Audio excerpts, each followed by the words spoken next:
estavam de pé junto à cruz de Jesus, sua mãe, a irmã de sua mãe, Maria, mulher de Cleofas, e Maria Madalena. Quando Jesus viu sua mãe e perto dela o discípulo que ele amava, disse à sua mãe: Mulher, eis teu filho. Depois disse ao discípulo: Eis tua mãe. E dessa hora em diante o discípulo a recebeu como sua. Esse é o evangelho lido na maioria das missas em honra a Nossa Senhora, o evangelho da paixão. O Catecismo de Baltimore nos ensina que o escapulário marrom, ou escapulário do Monte Carmelo, é usado em honra da paixão de Nosso Senhor. Mas como um sinal de que sou filho da Virgem Maria, honraria a paixão de Nosso Senhor? Todos sabemos que a Virgem Santíssima nunca toma nada para si, mas tudo entrega para seu filho. Ela desfaz o nó que Eva fez, ao tomar para si aquele fruto que não era seu. Nossa Senhora entrega o seu fruto para todos, para aqueles que não eram seus, diante da árvore da vida, que era a cruz. Assim como Cristo nos entregou a sua mãe no Calvário, ela nos entrega a Ele de volta. Quem crê que a palavra de Deus tem poder, recebe Maria em seu coração, como aquilo que lhe é próprio, como a sua própria mãe, como recebeu São João aos pés da cruz. Porque vê, aquele que crê na palavra de Deus, vê que Cristo poderia ter dito: João, eis tua mãe, ou é só para você, ou poderia até ter dito isso antes porque ele esperou na cruz. E por que ele disse discípulo? Porque discípulo é todo aquele que segue a Jesus. Esse é o discípulo, aquele que segue. E é amado todo aquele homem. Todo homem é amado por Deus. Deus amou tanto o mundo, não é? João 3,16. Para que todo aquele que nele crê não pereça, mas tenha a vida eterna. Então todo aquele que crê nas palavras do Divino Salvador deve participar da sua cruz. É por isso que ele disse: fazei isto em memória de mim. Por isso que a missa representa, ou seja, atualiza, faz ser presente novamente em nossas vidas a cruz do Calvário, daquele Monte Santo. É assim que sabemos quem é um discípulo amado, quem é um verdadeiro cristão, aquele que leva a mãe de Jesus em seu coração. Mas como podemos ter certeza disso? Consideremos brevemente o modo como sabemos das coisas. O grande filósofo, Aristóteles, elenca 10 categorias que nos aproximam do conhecimento do ser, isto é, de como Deus fez as coisas. A primeira das 10 categorias tem a ver com a essência da coisa, a sua natureza, a sua substância. E esse é o nome dado, substância. Por exemplo, homens são animais racionais. As outras 9 categorias são chamadas de acidentes, coisas como cor, quantidade, forma, tamanho, dimensões, as relações, até a última que é hábito. Hábito. Por hábito aqui Aristóteles não quer dizer ações repetidas como bons hábitos e maus hábitos, não. Essas são qualidades da alma. Aristóteles se refere a nossas roupas, coisas que vestimos, sapatos, chapéus, anéis, brincos, véus, saias. A palavra quem vem do verbo eco, de possuir. Por isso, em latim, se diz habeo, de onde temos o substantivo habitus, e no português hábito. O que vestimos ajuda a definir quem somos. Nossa roupa sempre diz algo sobre nós mesmos. Quando vemos alguém de batina, por exemplo, sabemos que é um clérigo, à distância e sem muito esforço. São João Cassiano nos ensina que o rei Acabe, em 3 Reis 18, antes daquela famosa disputa com os profetas de Baal, Acabe perguntou ao mensageiro que ele havia enviado como era o profeta que havia lhe dirigido uma palavra, e como ele estava vestido. Quando o mensageiro disse que ele estava vestido de pele de camelo e cinto de couro, o rei imediatamente reconheceu: é o profeta Elias. Sabemos que a Ordem do Carmelo começou com o profeta Elias. Esse homem de Deus vivia como eremita no monte chamado Carmelo. Carmelo significa Jardim do Senhor. Sabemos que Nossa Senhora é o jardim fechado do Senhor, de que fala o Cântico dos Cânticos. Sua alma é um lugar onde Deus gosta de passear. A minha alma engrandece o Senhor. É lá onde Deus gosta de estar com os homens, como nós vemos no Jardim do Éden, em Gênesis. Foi no Monte Carmelo que Elias disputou com os 400 profetas de Baal e fez descer fogo do céu para consumir o seu holocausto e provar que Deus é um só. Outras 2 vezes fez descer fogo do céu para consumir os 50 soldados do rei Acasias, filho de Acabe, que foram enviados para prender o profeta. Essas 3 vezes que o fogo desceu simboliza, é claro, a Santíssima Trindade. Deus é um só, mas em 3 pessoas. 9 séculos antes da vinda de Cristo, Elias e seus seguidores se prepararam misticamente para a vinda de Cristo. Cristo que revelaria que ele era Deus, mas que Deus era trino. Ele era o único Deus, mas que existem 3 pessoas. E esse mesmo Cristo, que é Deus, nasceria de uma virgem. Essa era a profecia que Deus havia revelado para Adão no paraíso. Elias então rezou 7 vezes por chuva, é claro, simbolizando os 7 dons do Espírito. E a chuva, aquele orvalho, como diz o cântico Orate Coeli, das alturas orvalhem o céu e das nuvens que chovam justiça, essa nuvem, é claro, simboliza Nossa Senhora, e nós veremos o porquê. Elias rezou 7 vezes por chuva e uma pequena nuvem saiu do mar. Essa nuvem tinha o formato de uma sola de um pé. Atenção aqui, o original hebraico diz kekap, e isso significa sola do pé ou palma da mão ou sola da mão. Mas na Vulgata de São Jerônimo, este santo interpretou como sendo um vestigium, ou seja, uma pegada, a sola do pé. A Nova Vulgata e as traduções modernas dizem que se trata de uma mão. O pé nós podemos conceber como sendo algo menos digno, sendo a mão de Deus, o Espírito Santo, enfim, trata-se de um pé e também de uma mão, mas principalmente de um pé, porque em Ezequiel 1:7, a mesma palavra, kekap, é usada, e lá claramente se fala das pernas do pé. É o pé também, e principalmente o pé, porque a Vulgata é infalível, segundo o Concílio de Trento, Concílio Dogmático Infalível de Trento. E ela faz referência a Gênesis 3:15, aquela profecia, o proto-evangelho que Deus disse a Adão, que Deus revelou a Adão. Ela esmagará a sua cabeça, falando da serpente. E tu, serpente, ferirás o seu calcanhar. Essa nuvem, portanto, representa a Nossa Senhora, medianeira de todas as graças, pois a água daquela pequena nuvem salvou toda a terra de Jerusalém, assim como o fruto do ventre de Nossa Senhora, aquele pequeno menino salvou com seu sangue e irrigou toda a terra de Jerusalém, ou seja, todo o mundo. Elias instruiu seus discípulos a rezarem, portanto, pelo advento desta virgem que seria a mãe do Filho de Deus, para se cumprir aquela mesma profecia que havia revelado a Adão após o pecado original. Com a vinda de Cristo, os filhos espirituais desses eremitas foram até Jerusalém e foram os primeiros a se converterem em Pentecostes. Alguns dizem, algumas tradições contam que Nossa Senhora viajava até o Monte Carmelo depois que eles voltaram do Egito, porque era relativamente perto de Nazaré, uns 20 quilômetros, e ela catequizava esses eremitas. E sabendo que as semanas de Daniel já haviam se completado, eles perceberam que aquela era a Virgem que eles haviam esperado. Em Pentecostes, eles se encontraram novamente com a Santíssima Virgem e nunca se esqueceram das doces palavras que a Mãe do Salvador lhes revelou. Eles voltaram para suas cavernas no Monte Santo e erigiram a primeira capela em honra a Nossa Senhora do Monte Carmelo. Com a perseguição dos muçulmanos no século XII, eles foram obrigados a fugirem para o Ocidente, para a Europa. E foi na madrugada, nas primeiras horas do dia 16 de julho de 1251, que Nossa Senhora apareceu a São Simão Stock, então prior-geral dos Carmelitas. Ele se encontrava numa situação aflitiva, pois a sua ordem passava por dificuldades muito sérias. Era desprezada, perseguida e até ameaçada de extinção. Homem de uma fé viva, São Simão não cessava de implorar socorro à Santíssima Virgem, como um bom discípulo, um discípulo amado de Jesus, que permanecia unido aos sofrimentos de Cristo, em meio aos seus sofrimentos que sofria na terra, mas entregava tudo a Nossa Senhora, porque era sua mãe, ele a tomou como sua. São Simão pediu um sinal visível, um sinal sensível de que seria atendido.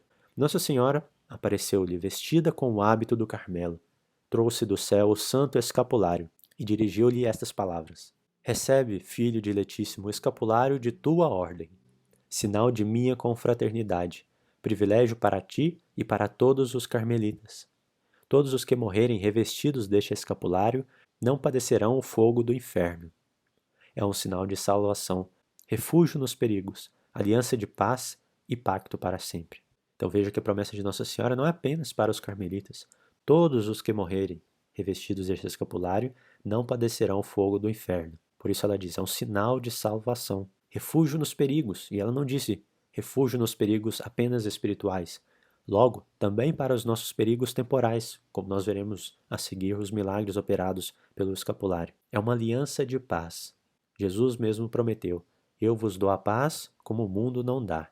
Aliança de paz, a paz que só se encontra na sétima morada, a santificação da alma e pacto para sempre. Nossa Senhora, que quer se unir conosco, assim como seu Filho, durante toda a eternidade, para todo sempre. Ela que já está no céu, quer se unir a nós, quer que nós estejamos para sempre com ela. Logo, que estejamos para sempre no céu.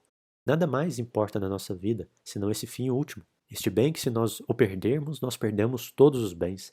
Este bem, o céu, que se nós ganharmos, nós ganhamos todos os outros bens. Nada mais deve importar na nossa vida senão a nossa salvação, evitar o inferno e ganhar o céu. 70 anos mais tarde, Nossa Senhora apareceu ao Papa João XXII, e nós veremos o porquê. Ele fez uma nova promessa, considerada como um complemento dessa primeira, que é de não perecer no fogo eterno. Para essa promessa de ser salvo, basta usar o escapulário. Mas neste complemento, Nossa Senhora diz: Eu, como terna mãe dos carmelitas, descerei ao purgatório no primeiro sábado, depois de sua morte, e os livrarei, e os conduzirei ao Monte Santo da vida eterna. Essa promessa ficou conhecida como privilégio sabatino. Nossa Senhora desceria ao purgatório no primeiro sábado após a nossa morte e nos levaria para o céu. Por que Nossa Senhora apareceu ao Papa? A ele foi dada as chaves do reino dos céus. Como Nosso Senhor disse: Eu te darei as chaves do reino dos céus. Tudo que ligares na terra será ligado no céu. Tudo que desligares na terra será desligado no céu. Dentre os poderes compreendidos por essas chaves que Nosso Senhor entregou a São Pedro, está o poder das indulgências. O Papa pode, com os méritos de todos os santos, da Virgem Maria e de toda a Igreja, apagar as nossas penas. A culpa é apagada pela confissão, mas as penas continuam. Todo aquele que mata, por exemplo, ele pode confessar e a sua culpa está apagada, mas as consequências continuam lá. A pessoa morreu, não vai voltar à vida. Assim também com o pecado.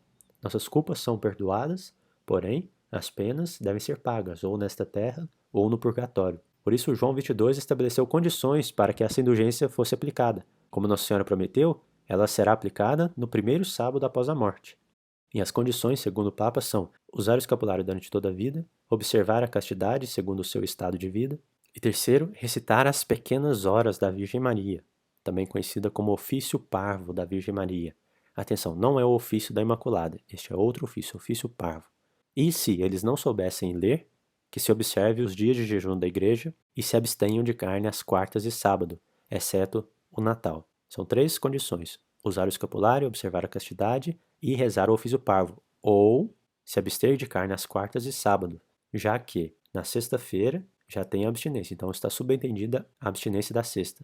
O Papa João XXII foi uma figura um pouco controversa, e por isso a sua bula Sacratissimo Ut Culmine, de 3 de março de 1322, que disse essas condições, foi um pouco questionada. Porém, essa questão não pode mais subsistir entre os católicos, já que o Papa Alexandre V, Clemente VII, Paulo III, Pio IV, São Pio V, Paulo V, Bento XV e Pio XII confirmaram essa bula. Além disso, São João da Cruz, com sua própria morte, confirmou esse privilégio sabatino, e Santa Teresa d'Ávila, em uma de suas visões, também viu que esse privilégio existia. O escapulário tem esse nome porque é uma veste que repousa sobre as escápulas.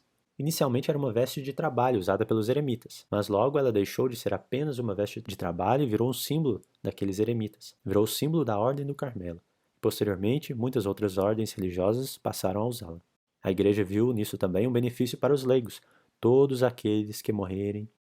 Por isso, nós pegamos um pedaço, uma parte desse hábito, uma participação no hábito do Carmelo, e usamos com 2 fitas ou 2 cordas sobre a parte da frente do torso e a parte de trás nas costas. Lembra das 9 categorias acidentais de Aristóteles? Pelo hábito nós vemos quem é aquela pessoa. Então aqueles que usam bem este hábito do Carmelo imitam as virtudes de Nossa Senhora. Como diria mais tarde a irmã Lúcia, é um sinal de consagração ao seu imaculado coração. Essa é a vontade do próprio Deus, que nos constituiu como filhos de Nossa Senhora. E como dizem, o filho parece com a mãe. E a primeira coisa que se vê é como a pessoa se veste. Do outro lado, do outro extremo, nós podemos ver, por exemplo, aquelas mães que não têm pudor nenhum para se vestirem, logo começam a vestir suas filhas como verdadeiras prostitutas, lá com 2, 5, 7 anos. Do outro lado, no outro extremo, nós queremos nos vestir com modéstia, nos vestir com pudor, parecer com Nossa Senhora, usar o seu hábito. E esse hábito não é poderoso porque é um amuleto. Ele não é um amuleto. Diz o Catecismo de Baltimore que o escapulário não é um amuleto porque não esperamos dele nenhuma ajuda. Não é da coisa que nós esperamos, não é um pedaço de lã marrom que nos salva. Mas as bênçãos que nós recebemos da igreja, que nós esperamos a ajuda de Deus e da Virgem Santíssima, em cuja honra nós o vestimos. Aqueles que usam amuleto, pelo contrário, esperam a ajuda da própria coisa, ou de um espírito maligno, que é pior ainda. aquelas pessoas que usam olho grego, filtro dos sonhos, pé de coelho, ferradura, trevo de 4 folhas, elas não esperam a ajuda de Deus, elas esperam o poder daquela própria coisa, como se ela tivesse algum. Deus não engana ninguém, mas ele também não se deixa enganar. Em um raio, um homem ficou preso na linha do trem e foi tragicamente partido ao meio. Porém, como ele usava o escapulário fielmente, ficou vivo tempo suficiente para que o padre chegasse e lhe desse a absolvição. E ele foi salvo, não pereceu no fogo eterno. Muitos capelões do exército têm histórias semelhantes. Um soldado foi atingido por um projétil no peito, que parou no escapulário de pano que ele trazia consigo. Outro soldado teve quase metade de sua cabeça explodida por um tiro que levou na guerra, mas viveu o suficiente para o capelão chegar e lhe dar a absolvição. O contrário também é verdade. O homem vivia usando o escapulário, porém ele voltou à vida de pecado e continuou usando o hábito, não sei o motivo. Eventualmente, essa pessoa caiu em desespero e decidiu se matar. Ela pulou de um rio na tentativa de se afogar, porém não afundou. Um pescador a avistou e foi salvá-la. Ela se recusou a ser salva, mas não conseguia afundar. Tomada pelo desespero, arrancou tudo que tinha em si, o escapulário, e jogou para longe. Naquele momento, ela afundou e se afogou. Um fato semelhante aconteceu na perseguição aos cristeiros no México. 10 homens foram condenados ao fuzilamento. Alguém deu escapulários para eles. Milagrosamente, um padre foi permitido ouvir suas confissões. Um deles se recusou a confessar, e todos foram mortos. No caminho encontraram um escapulário, daquele mesmo homem que não estava usando, que morreu sem o escapulário, que se recusou a confessar. Não é mágica. A Virgem Santíssima não abandona os seus filhos, mas ela também não nos impede de exercer o nosso livre-arbítrio. Nós podemos livremente escolher. Na França, um ex-católico e ex-combatente estava agonizando no hospital. Ele entrou em coma e a enfermeira, na tentativa de salvá-lo, colocou um escapulário nele. Ele logo saiu do coma, viu o escapulário e perguntou: "Por que colocou fogo em mim? Está queimando, tire isso de mim." Ele então arrancou o escapulário com toda a força e jogou fora. Também este morreu em desespero. Mas Nossa Senhora também disse que ele nos livraria dos males temporais.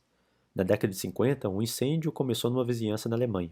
Uma casa após a outra começou a pegar fogo. Em menos de 5 horas, 22 casas foram completamente tomadas pelo fogo. E uma única foi preservada. Todos ficaram surpresos e foram ver o que havia acontecido, por que aquela casa havia sido preservada. Encontraram um dono que informou a eles: "Olha, eu tirei meu escapulário e amarrei em volta da maçaneta da porta." O fogo literalmente deu a volta na casa dele.